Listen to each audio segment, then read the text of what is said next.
नमस्कार मित्रांनो, गुरुकृपा यूट्यूब चॅनलमध्ये मी तुम्हा सर्वांचं स्वागत करतोय। आज नवीन अध्याय घेऊन येत आहे, तो म्हणजे शाक वर्ग। आचार्य चरकाचार्यांनी सूत्रस्थानामधील 27वा अध्याय अन्नपान विधी अध्याय या अध्यायामध्ये विविध वर्गांचं वर्णन केलं आहे। म्हणजे जे काही खाण्यासाठी योग्य आहेत, माणसाच्या स्वास्थ्यासाठी योग्य आहेत, अशा वेगवेगळ्या आहारातील गणांचं वर्गांचं वर्णन केलं आहे। त्यामध्ये फलवर्ग आहे, रसवर्ग आहे, दुग्ध वर्ग आहे, मांस वर्ग आहे, शाक वर्ग आहे। शाक वर्ग म्हणजे पालेभाज्या। हे आचार्य चरकाचार्यांनी 5000 वर्षापूर्वी अनुभवातून लिहून ठेवलेल्या प्रॅक्टिकली गोष्टी आहेत आणि त्या ॲज इट इज आजही आपल्याला तशाच प्रकारे बघायला मिळतात। तर या शाक वर्गामध्ये ऋतूनुसार येणाऱ्या पालेभाज्या, फळभाज्या आणि कंदमुळं असं वेगवेगळं वर्णन केलेलं आहे। तर साधारणतः वर्षा ऋतू म्हणजे पावसाळ्यात येणाऱ्या पालेभाज्या कोणत्या, तर यामध्ये आहे मुख्यतः टाकळा, त्याला बोलीभाषेमध्ये म्हणा काही ठिकाणी तरवटा असं म्हणतात। हे जेव्हा पहिला पाऊस झालेला असतो तेव्हा ते जे काही बीज जमिनीवर पडलेलं असतं त्यातनं ते मेथीसारखं दिसणारं हे वनस्पती असते, ही वनस्पती असते आणि ही 2 पानावरती आलं की त्याची भाजी अत्यंत रुचकर आणि बल्य आणि पूर्ण रसाने युक्त अशी ही भाजी सर्वांनी खायला पाहिजे। त्यानंतर पावसाळ्यात येणाऱ्या दुसऱ्या भाज्या म्हणजे फांदीची भाजी आहे, ती की पटोल भाजी। म्हणजे तर अशा अनेक भाज्या आहेत की त्यांना आपण रानभाज्या म्हणतो। पावसाळ्यात येणाऱ्या भाज्या ह्या वेगळ्या असतात, हिवाळ्यातील वेगळ्या असतात, म्हणजे हेमंत आणि शिशिर ऋतूमध्ये, आणि वसंत ऋतूमध्ये आणि ग्रीष्म ऋतूमध्ये येणाऱ्या भाज्या वेगळ्या आहेत। त्यातल्या पावसाळ्यातल्या भाज्या आहेत टाकळा आहे, फांदीची भाजी आहे, खडक शेपू आहे। जशी आपण ही नॉर्मली शेपू पेरून शेतामध्ये पेरून जी त्याचं उत्पन्न घेतो अशी एक खडक शेपू पण मिळते आणि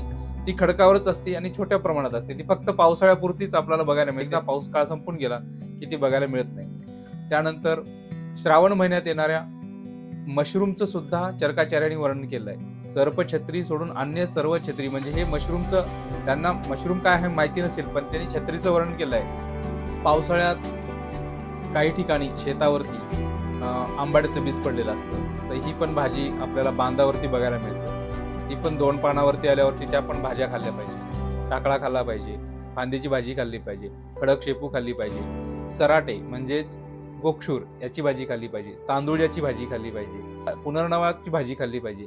अशा अनेक भाज्या आहेत, अनेक हिरवे पालेभाज्या आहेत की ज्या की स्वस्थ वृत्त व्यक्तींचं ते बल्य टिकून ठेवतात। पण जे काही आजार आहेत, म्हणजे किडनीशी रिलेटेड आजार असतील तर सराटे म्हणजे गोक्षुराची भाजी, पुनर्नव्याची भाजी किंवा टाकळ्याची भाजी, वेगवेगळ्या आजारानुसार वेगवेगळ्या भाज्या असं पण त्यांनी वर्णन केलेलं आहे। त्याचे रस म्हणजे रस, वीर्य, विपाक, गुणधर्म ह्या सर्व डिटेल्स माहिती त्यांनी लिहून ठेवलेली आहे। त्यानंतर शेवग्याच्या पानाची भाजी, मोस्टली ग्रीष्म ऋतूत शेवग्याची शेंग आपल्याला भाजीला मिळतं। तर पावसाळ्यामध्ये काय, तर त्यातले शेवग्याला नवीन पालं फुटलेली असते, तर त्यातली छोटी छोटी पानं ही भाजी मेथीच्या भाजीसारखी अत्यंत रुचकर लागते। आता ह्या पावसाळ्यातील भाज्या झाल्या।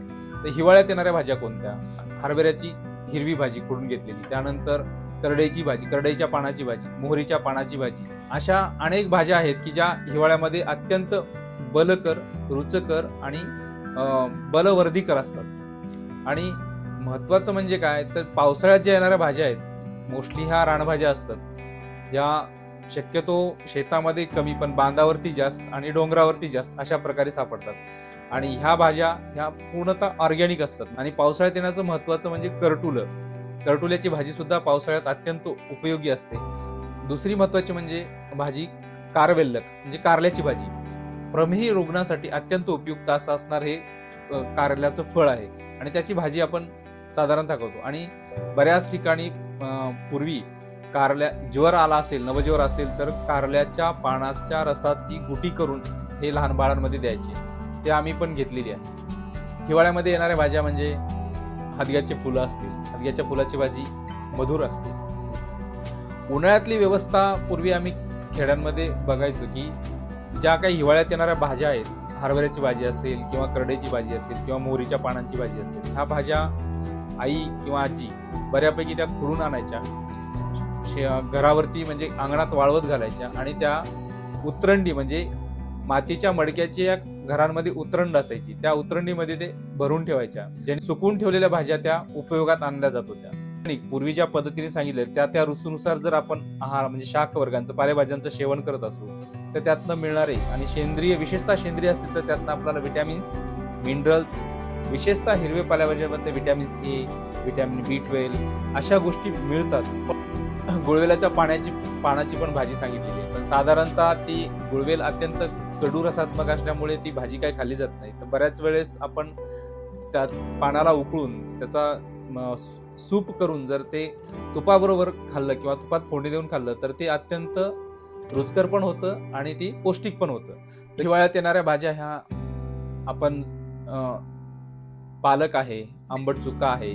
पालक हे सारक म्हणजे मलाला बाहेर काढतं, तर आंबट चुका हा भाजी मलस्तंभन करतं, म्हणजे की अतिसार वगैरे असेल तर अशा आजारांमध्ये तुम्ही जर जीर्ण अतिसार असेल तर अशामध्ये तुम्ही आंबट चुक्याची भाजी दिली तर ती अग्निदीपन करणारी आहे म्हणजे आणि मलाला म्हणजे अतिसार कमी करणारी आहे.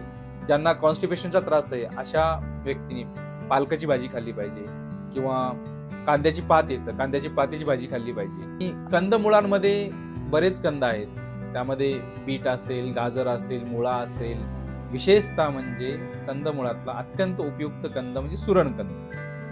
त्याला हा का उपयुक्त आहे तर हा आर्ष म्हणजे मूळव्याधावरचं सर्वात उत्तम औषध म्हणजे म्हणता येईल हे सुरणकंद आहे. बीट आणि गाजर हे कंद सुद्धा कंदामध्येच येतात आणि हे साधारणतः हिवाळ्यामध्ये येणारी पिकं आहेत आणि ही कंद ही विटॅमिन ए रिच असतात आणि ज्यांना रक्ताचे म्हणजे अनेमियाचा त्रास आहे अशा लोकांनी बीट खाल्लं पाहिजे. ज्यांना डोळ्यांचे प्रॉब्लेम आहेत अशा रुग्णांनी गाजराचं सेवन केलं पाहिजे. ती पण देशी गाजरं. त्यात कांद्याचे 2 प्रकार सांगितले, एक रक्त कांदा लाल कांदा आणि दुसरा श्वेत पलांडू. याचं सुद्धा वर्णन चरकाचार्याने केलं आहे. श्वेत पलांडू हा नेत्रासाठी अत्यंत उपयुक्त असलेला कंद आहे. कांदा हा मुळात शीतगुणाचा आहे म्हणजे थंड आहे. काही ऋतूनुसार काही फळभाज्यांची काही विशिष्ट गोष्टी खाण्याची इच्छा ही निसर्गतः होत असते. तसंच कांद्याची सुद्धा इच्छा कधी होते तर उन्हाळ्यामध्ये निसर्गातला दाह वाढलेला असतो तेव्हा साहजिकच कांदा खाल्ला जातो आणि त्यावेळेस जो खाल्ला गेलेला कांदा आहे तो अत्यंत शरीराला उपयोगी ठरतो.